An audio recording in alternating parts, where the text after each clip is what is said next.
Don't show those yet. Don't show those yet. Whew. Okay. Where is my goop? Give me that goop up there, would you, dear? All right. Here's the thing. I've been gone. I've been dealing with some family issues. Taking care of, taking care of some family members, family member in the hospital. But I came home today for a bit, and what did I find? Eggs hatching, which is always a good thing to find, right? So, this is an interesting clutch, and some of them are already out, but not all. So we will have to do some cutting today. But before we do that, I want to show you the pairing. This was clutch number 9, so this is our possible snow pairing. Dad would be this guy right here, who is 100% het for snow. I know that because I produced him.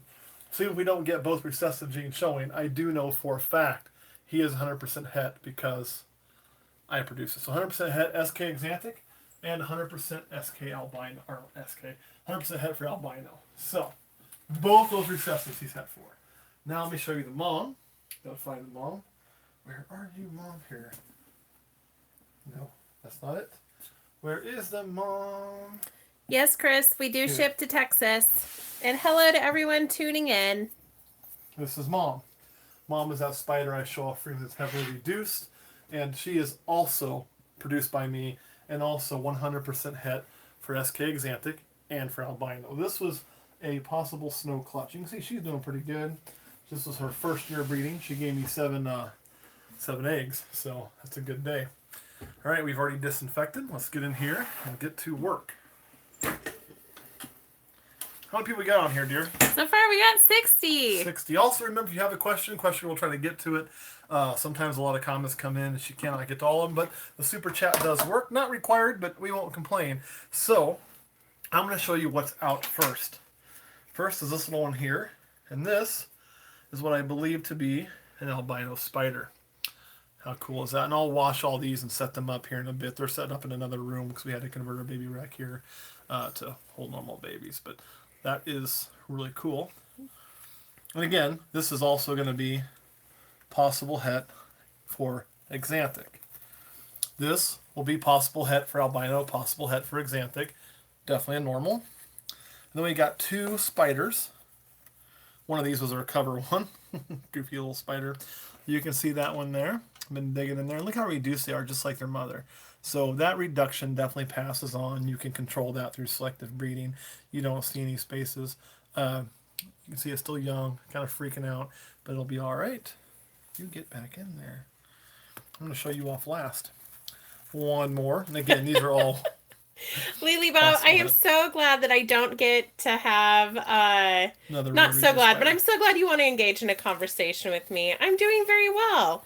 We have our great niece staying with us this week, so we have Ant Camp going on. No. We went to the zoo today. Hello. Did you see that? I did. You had a pissed off baby. You're gonna be a dick, huh? We're fasting. I see that. Oh, yeah, you're fresh out the egg and trying to kill me. Look at this one, though. This is what I really want to show off. This, as you can see right there, is some paradoxine, and it's all down. So that's cool. So this is an albino, possible het for Xanthic. What I was really hoping to see, I'm not going to be able to see enough in it, unfortunately, to tell, is if the paradox spot was a normal or was paradoxing to Xanthic. And it's just not enough of a paradox to really tell. But how cool is that? So you got a paradox here, there. Good Lord, there. It's launching. Actually, that probably is some Xanthic paradox. No, thank you. So a really cool little snake there. So I'm really excited about this one. And now we have 2 more, I think, still in the egg. Oh, you're going to bite too. Good heavens. My goodness. All right, that's it. Tell you what, dear. We're going to have to do this a little bit different because I don't want them striking while I'm cutting eggs and make me make a mistake. So. We're going to set up as we go? Well, I don't have that capacity in this room to do. I have some tubs ready to rock in the other room. What we're going to do is just simply put them in this tub for now. Okay. That will work like a charm. Come here. And then I'll move them out and just use this for a setup tub. They're all clutch mates. They can be together for a hot minute. I am not going to get out of here without getting a bite, am I? Mm-hmm. Yes, I am. Sucker.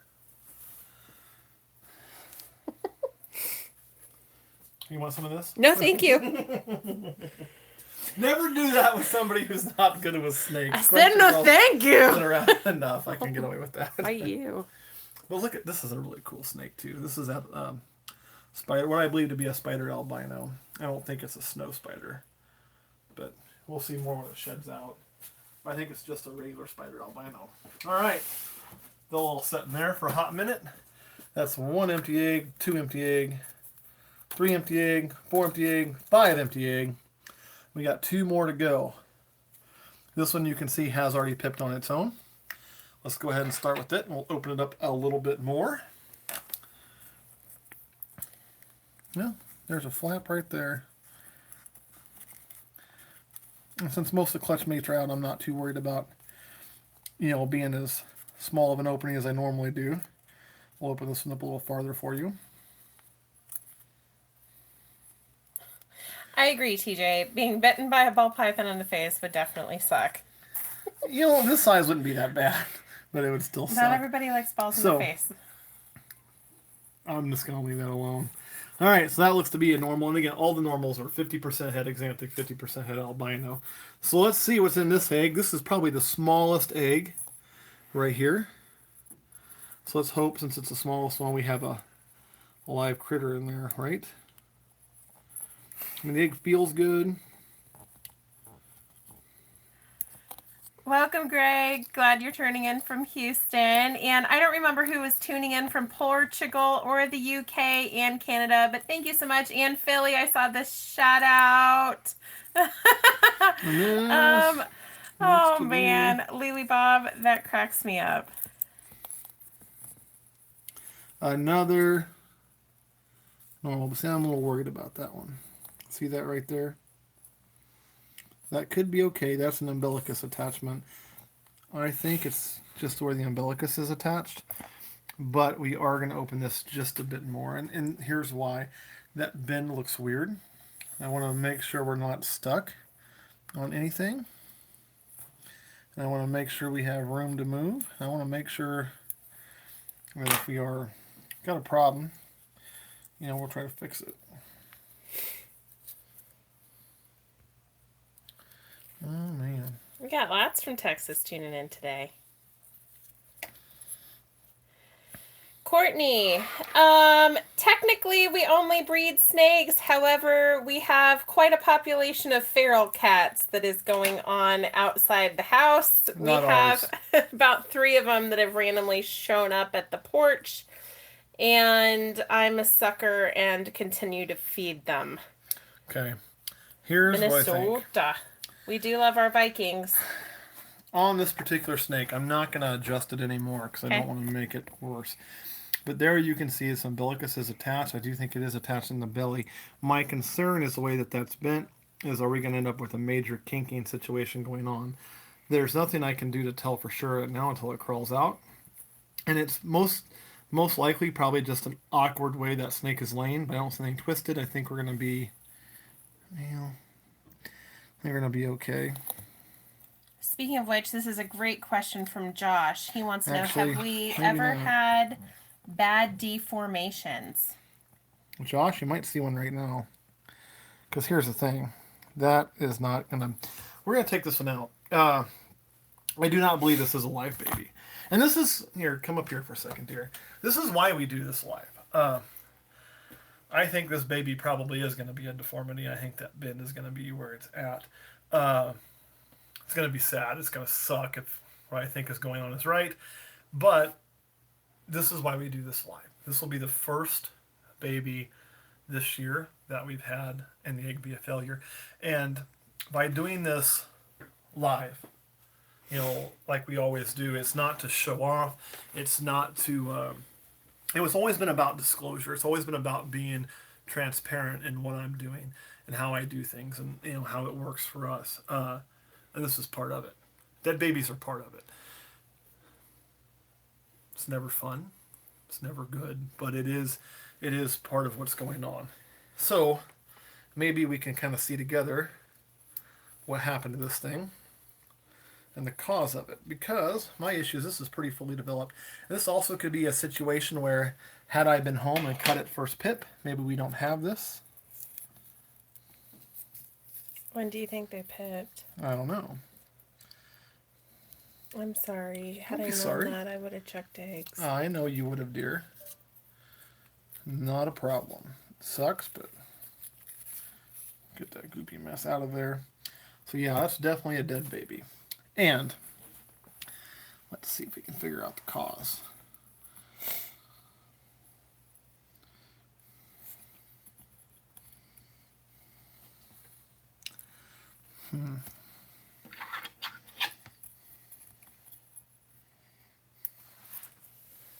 This is why you have to disinfect your scissors every time, right?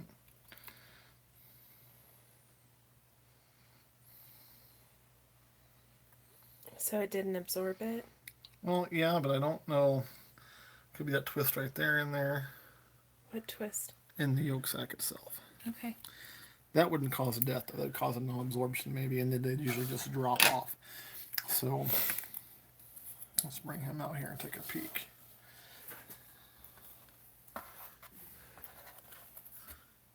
There your issue is. Yeah. What nothing you would have done on this one. Let's try this, and I'll show you why. Does he have a nod on the head, like a bump on the head? Yeah, his head is deformed. So there was something going on. His spine, that's what I was trying to look at, if he had a spine kink.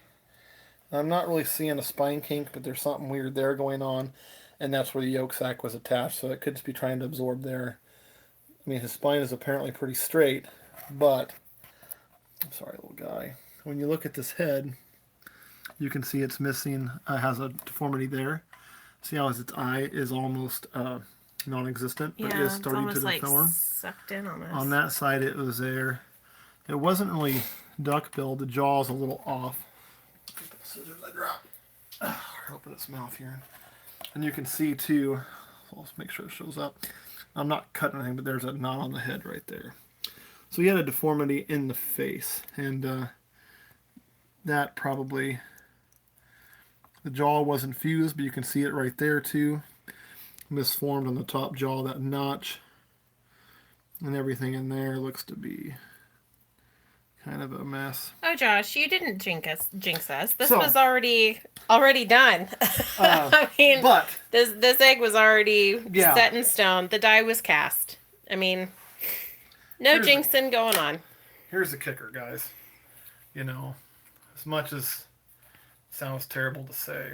Let me check this one for you, because I'd like you just to come out. You're going to be born in my hand in about 2 seconds.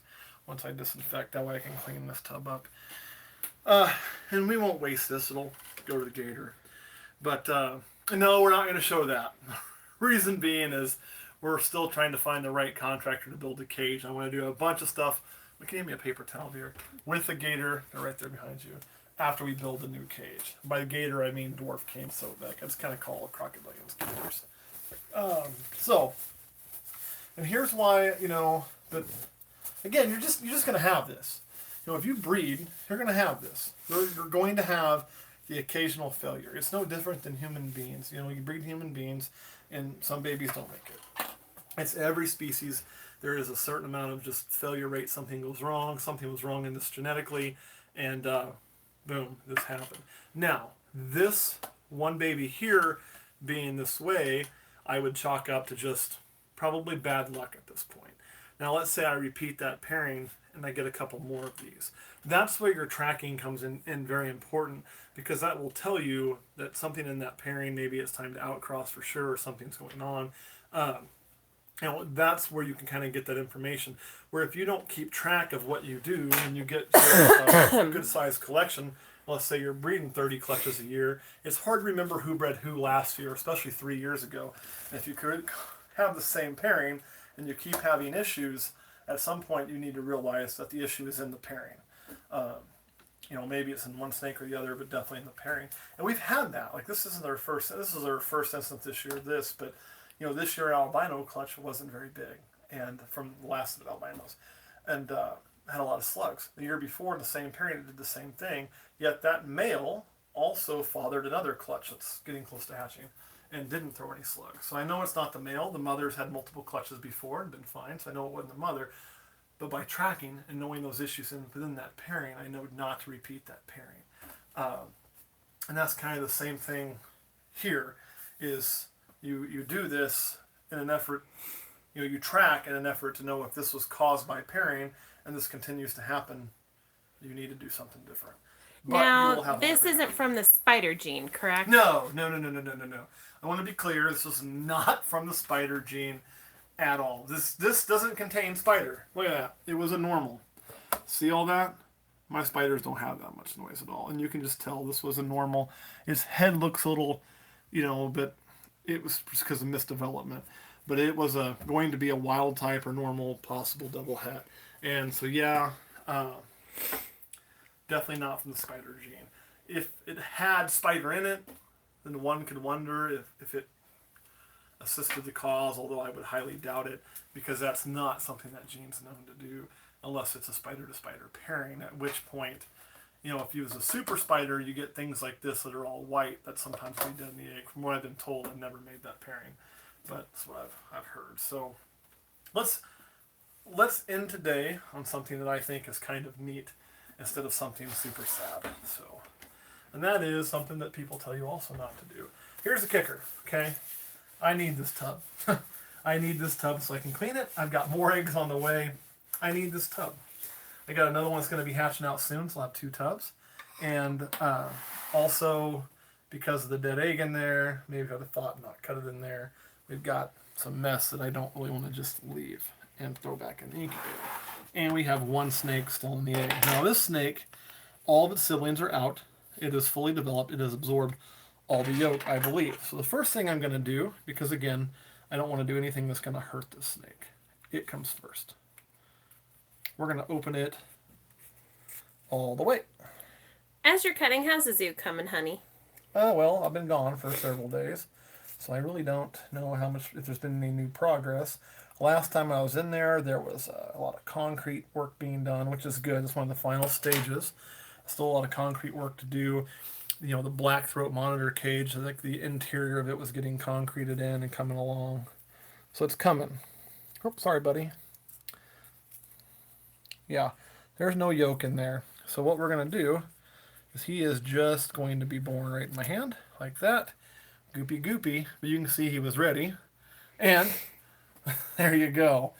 And yes, I know, never pull a ball python out the egg, and you really shouldn't do that very often. But if you know what you're doing, and you can look in there and see what I'm talking about, he was ready to come out. So him coming out is perfectly fine to do. And that is also another double het. We will give him a bath. He's covered in egg goop. And we'll give all of them a bath. We'll feed that off, and we'll go from there. Yep. So. And just to kind of answer the question from Daniel, Reaper will not be going to the zoo. Stays at our house. Here. And that may change someday. I don't know. But as of right now, I have 2 venomous in the house. I have Reaper and Kali. Kali is a big red female, Western Diamondback. I do plan on Kali going to the zoo and being a rotational animal at the zoo. What I mean by rotational is some of the animals in there will consistently change. And the reason for that is we really want to keep it changing all the time. And when the licensing comes in, we'll be able to start a Western Diamondback breeding project, which means I'll be rotating some in, some out for breeding purposes. So she's going to go to the zoo, but Reaper is staying here for the time being. Reaper was my first venomous. He's kind of my buddy. He's kind of a stalwart in our main display room. And I'm just not ready to just give him up to the public just yet. So he's going to be here with me. Any other questions that we need to get to? David wants to know how not Patreon, how Grandpa is, but I don't know if you want to talk about that on Patreon. Yeah, we'll probably cover more of that on Patreon. I mean, just so it's not in the massive setting of YouTube. But yeah, which we'll be going to Patreon next, obviously. So we'll talk more about that and kind of what's going on with that. So, all right, anything else, dear? Nope. All right, guys, thanks for watching. And again, we've been doing these live cuttings for quite a while, and I think last year I had a dead baby or 2 pop up, and this year 9 clutches deep, and that's the first one. So. Hold on, one last question, sure. Because Stabilas Codas wants to know. I'm just like a little baby snake. Yep, he wants, or she wants to know that, do people on Patreon ever not on Patreon ever get snakes? Yeah. I don't know when. Here's the kicker on that. And I know that's somewhat controversial, what we've done. And I'll be honest, I'm not going to change it because it's what allows us to do the new Cayman caves, these racks, those kind of things. It allows us to grow. But we're going to keep expanding. And so there will be more available eventually that won't be on just Patreon. So when we release a clutch like this clutch to Patreon here soon, right? Patreon will get a chance to purchase early. What they don't purchase early will then kind of be, okay, be made for available. The next step is we'll end up taking those animals to shows. I'm a big believer in being at a show if I can be. I like to go to shows. And with Patreon, one of the bad things, one of the very few bad things, we sell so many, thank you guys so much, that we don't have always enough stock for shows. So when we have enough to go to shows, we'll go to shows. After the animal goes to a show and doesn't sell, then it'll be made available online. And the reason I chose that order of operations is simple. Patreon, they're paying a subscription fee for the extra content, and that's one of the things that they get. They earn that. I mean, I think I owe them that for helping support us. The shows, because I believe it's really good to go in person and meet people and shake people's hands and have those face-to-face conversations about reptiles when you can. And I think it's a forum that I don't want the internet to completely kill out. It's very important to have that. So there's that. And I prefer to sell an animal and place it in somebody's hand and worry about it shipping. So that'll be the next thing. See, this one's not trying to bite me. I like you better than the other ones.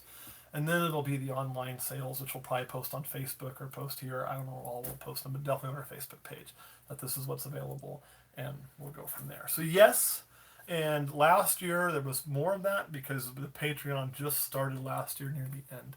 And as we continue to expand, we have room in this room to have 70 breeding females, and I already have plans to expand past that if needed. The ultimate goal would probably stop us either between 70 and 200 breeding females. Patreon is limited to a membership of 810 people. So right there, the math will tell you that yes, there will be snakes available to everybody. I don't know how many this year though. Anything else? You're laughing at something, dear. Yeah, little Bob is cracking me up. My cough is fine. I just had a tickle in my throat, couldn't get it out, and I don't have a drink in here to take a drink, guys. So I'm sorry that you're hearing my cough. Oh, did you cough one out? Did you? Yeah. I coughed. All right, guys. Well, sorry, this one had kind of a bummer in it. But the fact of the matter is, if you choose to breed, and I know a lot of our viewers are looking at breeding or are breeding themselves, and some just keep pets, and that's okay too. And I want to address everybody. But if you choose to breed, or if you're thinking about breeding, this is a reality, okay? And this sucks. This sucks every fucking time it happens, but it's gonna happen. It just always bothers me. But you gotta take that, as much as it sucks, and take the good with it, which would be, nobody bite me, please. Let's not tie each other up. Okay, let's be honest, guys. Tie each other up. Teachers don't have favorites. Okay.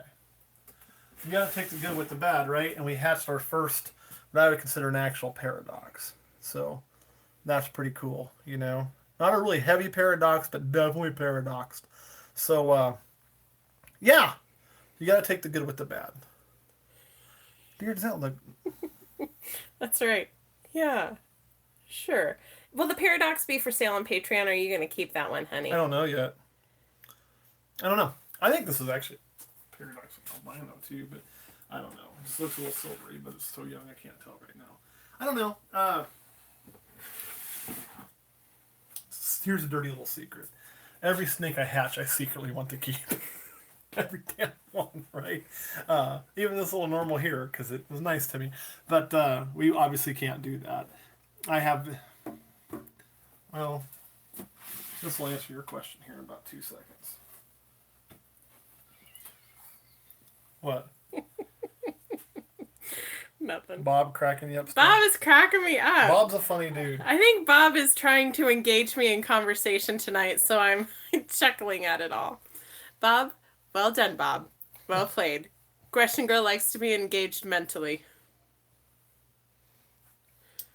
Y'all just did this so I get peed on. Oh, gosh. Like, seriously. That was good, right? We done with that? Whoa.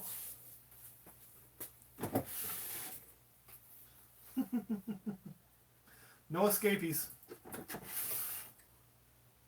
Yeah, okay. I'll take a quick count. Still pissed about that one. What I'm trying to do is not get urine squirted all over me.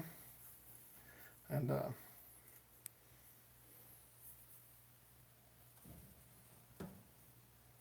You're in my light here. Oh, I'm sorry.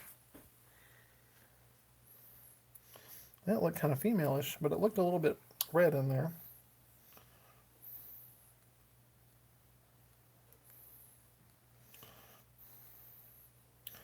We'll double check later, but I think that might be a female. If that's a female, it's going to be hard pressed to say. Come here, Goopy. Slimy. Okay. We're going to put those in there. We're going to get off of here. And do we have another clutch that we need to cut? No, I checked. It's a couple days behind this one, and that's why I don't think this is something from cutting. This one couldn't have been open very long. We had a clutch that was literally 2 or 3 days behind, and so it's not picked yet. It's pied to I've got an extra set right here. Extra set of what? Hands for your balls. I'm going to throw a placenta at you, okay?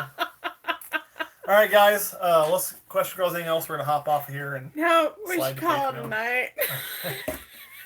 Thank you guys for being with me. Hit the end button. I will.